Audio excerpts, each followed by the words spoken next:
വനം വകുപ്പിലെ ഉദ്യോഗസ്ഥരുടെ മനസ്സ് വന്യജീവികളെക്കാൾ മോശമെന്ന് പി.വി. അൻവർ. നിയമസഭയിൽ പറയാൻ വെച്ച കാര്യങ്ങളാണ് അടുത്ത നിയമസഭാ സമ്മേളനത്തിൽ പറയാൻ കഴിയുമോ എന്ന് ഉറപ്പില്ല. പറയാനുള്ളതെല്ലാം പറഞ്ഞു പോവുകയാണെന്നും അൻവർ. മന്ത്രി എ.കെ. ശശീന്ദ്രനെ വേദിയിലിരുത്തിയായിരുന്നു വിമർശനം. 100% ഫോറസ്റ്റ് ഉദ്യോഗസ്ഥരുടെ ഞാൻ പറഞ്ഞത് തന്നെ വാസ്തവം. ഈ പറഞ്ഞത് ഞാൻ കേരളത്തിന്റെ നിയമസഭയിലും പറഞ്ഞിട്ടുണ്ട്. ഈ പന്നിശല്യം സഭയിൽ ഉന്നയിച്ചപ്പോൾ ഇവർ കൊടുത്ത റിപ്പോർട്ട് നിലമ്പൂരിൽ 2000 പന്നികളുണ്ട്. ഞാനന്ന് ബഹുമാനപ്പെട്ട ഈ മിനിസ്ട്രിയില്ല, കഴിഞ്ഞ മിനിസ്ട്രി, അന്ന് രാജ്യ മിനിസ്റ്ററോട് ഞാൻ പറഞ്ഞു 2 വാഗൺ തീവണ്ടി ഇങ്ങോട്ട് അയക്കാൻ 50,000 പന്നിനെ ഞാൻ കയറ്റി വിട്ടു കൊടുക്കാന്നാണ്. അപ്പൊ ഇതാണ് ഇതിന്റെ സ്ഥിതി. ഒരു ജനകീയ മുഖമില്ല. ഏത് ഭരണകക്ഷിയാണെങ്കിലും ആ ഗവൺമെന്റിനെ ജനങ്ങൾക്കെതിരാക്കും. വിമർശനം കേട്ടാൽ നമ്മളങ്ങനെ പേടിക്കില്ല. വിമർശനം പരിശോധിക്കാന്നല്ലാതെ ഇല്ലില്ല. വിമർശനം എന്താണെന്ന് അത് പരിശോധിച്ചിട്ട് എന്തെങ്കിലും ക്രിയാത്മകം വേണ്ടെങ്കിൽ ചെയ്യണം, അത്രയേ ഉള്ളൂ. ഗുരുതര വിമർശനങ്ങളാണല്ലോ എം എൽ എ ആയിക്കോട്ടെ, അത് അദ്ദേഹം പറഞ്ഞല്ലോ, ഞാൻ കേട്ടു. വനംവകുപ്പിന് വലിയ വിമർശനമാണ് ഉണ്ടായിരിക്കുന്നത്. ഭരണകക്ഷി എം എൽ എ ആണ്. ആയിക്കോട്ടെ, പരിശോധിക്കുമോ? പിന്നെ ആര് പറഞ്ഞാലും പരിശോധിക്കണ്ടേ? ഒരു വിമർശനം അല്ല, എല്ലാ വിമർശനവും വളരെ പക്വതയോടുകൂടി തന്നെ പരിശോധിച്ച് തീരുമാനമെടുക്കും.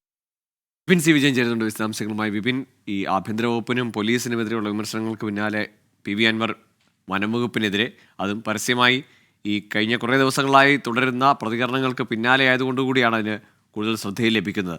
എന്താണ്, ഏത് വേദിയിലായിരുന്നു ഈ പരാമർശങ്ങൾ?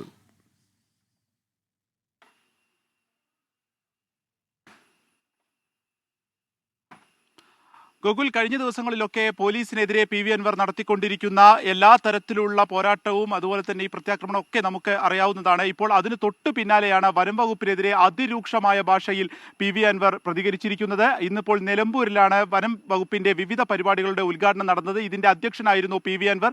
ഈ പരിപാടിയിലാണ് അധ്യക്ഷനായി അദ്ദേഹം എത്തിയത്. ആദ്യം ഉദ്ഘാടനം കഴിഞ്ഞതിന് ശേഷം വനം മന്ത്രിയോട് വേദിയിൽ തന്നെ ഇരിക്കണം, തനിക്ക് കുറച്ച് കാര്യങ്ങൾ പറയാനുണ്ട് എന്നുള്ളത് പി.വി. അൻവർ ആവശ്യപ്പെടുകയായിരുന്നു. അതിനുശേഷമാണ് ഏകദേശം 1 മണിക്കൂർ നിശ്ചിതമായിട്ടുള്ള വിമർശനം തന്നെ വനം വകുപ്പിനെതിരെ ഉണ്ടായിരിക്കുന്നത്. അതിൽ പ്രധാനമായും പറഞ്ഞത് വനം വകുപ്പിലെ ഉദ്യോഗസ്ഥർ വന്യജീവികളെക്കാൾ മോശമാണ്, അവർക്ക് കെട്ടിടങ്ങൾ ഉണ്ടാക്കുന്നതിന് മാത്രമാണ് താല്പര്യം.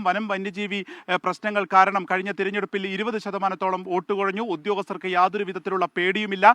അതുകൊണ്ട് തന്നെ ഇപ്പോൾ മനുഷ്യ സംരക്ഷണത്തിന് ഒരു മന്ത്രിയാണ് ആവശ്യം. ഇനിയുള്ള 1.5 വർഷമെങ്കിലും എ.കെ. ശശീന്ദ്രൻ മനുഷ്യ സംരക്ഷണത്തിന് മന്ത്രിയായി കൂടി പ്രവർത്തിക്കണം. ഉദ്യോഗസ്ഥരെ നിലയ്ക്ക് നിർത്തേണ്ടത് ആവശ്യമാണ്. ഇത് ഇടതുപക്ഷത്തിന്റെ രീതിയല്ല തുടങ്ങിയിട്ടുള്ള വിമർശനങ്ങളാണ് ഏകദേശം 1 മണിക്കൂർ നീണ്ടുനിന്ന പ്രസംഗത്തിൽ അദ്ദേഹം പ്രധാനമായും പറഞ്ഞത്. ഇതെല്ലാം കേട്ടു എന്നുണ്ടെങ്കിലും ഇതുവരെയും വനം മന്ത്രി ഇതിനെക്കുറിച്ച് ഇപ്പോൾ പ്രതികരിച്ചിട്ടില്ല. അദ്ദേഹത്തിന്റെ പ്രതികരണം ഉണ്ടാകുമെന്നുള്ളതാണ് നിലവിൽ പ്രതീക്ഷിക്കുകയും ചെയ്യുന്നത്. വനം വകുപ്പിന്റെ കാര്യത്തിൽ ഒരു കെട്ടിടങ്ങൾ മാത്രം പണിയുന്നതിലാണ് ശ്രദ്ധ എന്ന് പറഞ്ഞ് പുറത്തിറങ്ങിയ അദ്ദേഹത്തിന്റെ വാഹനം മാറ്റി ഇട്ടതിൽ വളരെ ഇതായി തന്നെ ആക്രോശിച്ച് പ്രകോപിതനായിരുന്നു അദ്ദേഹം ആക്രോശിച്ച് റേഞ്ച് ഓഫീസറോട് കയർത്ത് സംസാരിക്കുകയും ചെയ്തു. അതിനുശേഷമാണ് പി.വി. അൻവർ ഈ പരിപാടിയിൽ നിന്ന് ഇപ്പോൾ പോയിരിക്കുന്നത്.